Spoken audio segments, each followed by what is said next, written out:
कपड़े धोने वाली बहू।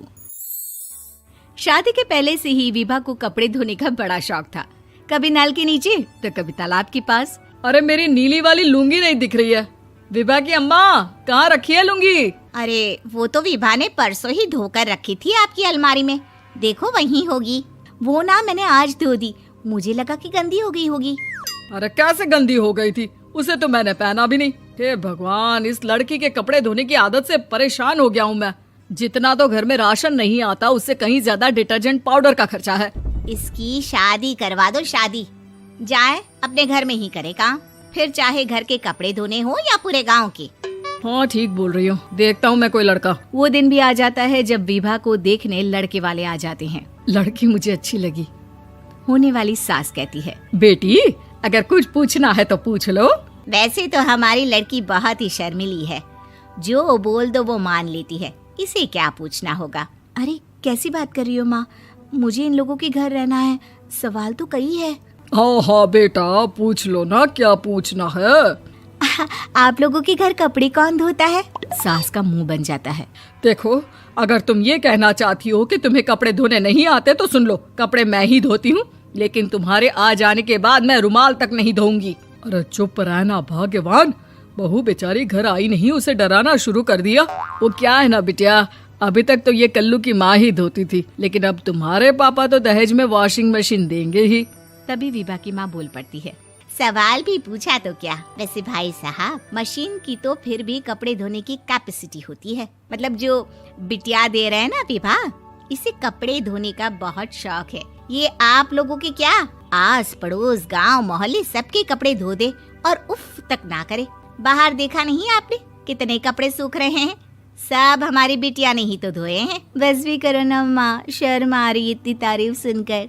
और तो और एक दाग निकाल कर दिखाओ तो मान जाओ। हाँ अच्छा माफ करना बेटा, मैंने गलत समझा, हमें तो रिश्ता बहुत पसंद है। और ऐसे जुड़ जाता है रिश्ता कपड़े धोने का शौक रखने वाली विभा का। उसकी शादी हो जाती है कोयला फैक्ट्री में काम करने वाले कल्लू के साथ। शादी के बाद अचानक विभा चिल्लाती हुई सास के पास आती है। सासू माँ, अरे सासू माँ कहाँ है आप?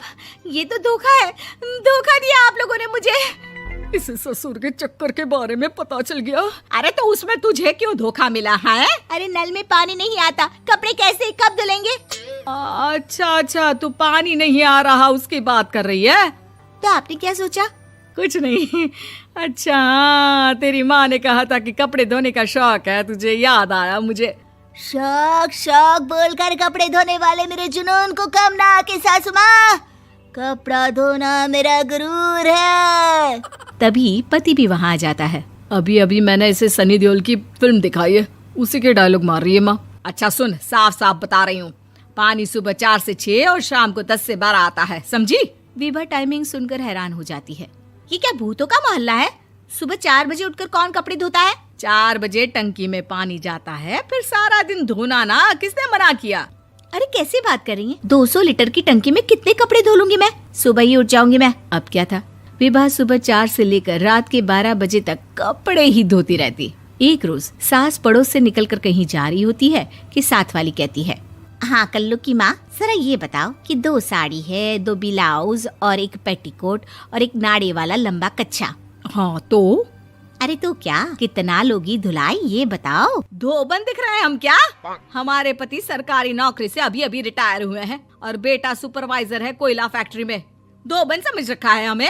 हाय रे कल्लू की अम्मा, माफ कर दो, वो तो मोहल्ले में यही सब बता रहे थे कि तुमने बहू को कपड़ा धुलवाने के काम में लगा दिया है। सास को पड़ोसन की बात सुनकर गुस्सा आ जाता है। वो घर पहुंचती है जहां घर के बाहर ही इतने सारे कपड़े सूख रहे होते हैं जितने कि किसी धोबन के घर पर। अरे ओ कल्लू की दुल्हन, बाहर निकल। माँ जी यहीं आ जाओ, बाथरूम में चादर धो रहे हैं हम। अरे अभी हम धोते हैं, तुमको बाहर निकलो। ये आस पड़ोस वाले बोल रहे हैं कि हम बहू से कपड़े धुलवा कर उसे कपड़ा धोने वाली बना दिए हैं। अरे छोड़ो ना माँ जी, किन लोगों की बातों में आती हो? आस पास के लोगों का तो काम ही होता है कि वो किसी तरह सास बहू को लड़ा दे। बहू सारे घर के कपड़े धोती है, ये क्या कम है? बोलिए। सास को भी लग जाता है कि वो बहू का ये सनकीपन नहीं छुड़वा सकती, इससे अच्छा है कि खुद ही चुप हो जाए। एक रोज सास और बहू मंदिर जाते हैं, जहाँ सास की साड़ी वहाँ खड़ी भीख मांगने वाली से मिलती है। माँ जी क्या बात है, आपकी साड़ी उस भिखारन से कितनी मिल रही है ना? हाँ हाँ देखो तो, दोनों की साड़ी मिल रही है। क्या बात है कल्लू की अम्मा, तुम खुद को तो अफसर की बीवी बताती हो और ऐसी सिंपल सी प्लेन साड़ी पहनकर घूमती हो। सिंपल और प्लेन नहीं है ये साड़ी। तो क्या सोने के धागे से फूल बने हैं? कुछ भी सासू माँ, कुछ भी। हाँ बने थे इस साड़ी में सोने के धागे से फूल। मेरे पति लेकर आए थे मद्रास से स्पेशली मेरे लिए 10,000 की। ताहे भाई साहब इस भिखारन के लिए भी सेम टू सेम साड़ी लेकर आए होंगे 10,000 की।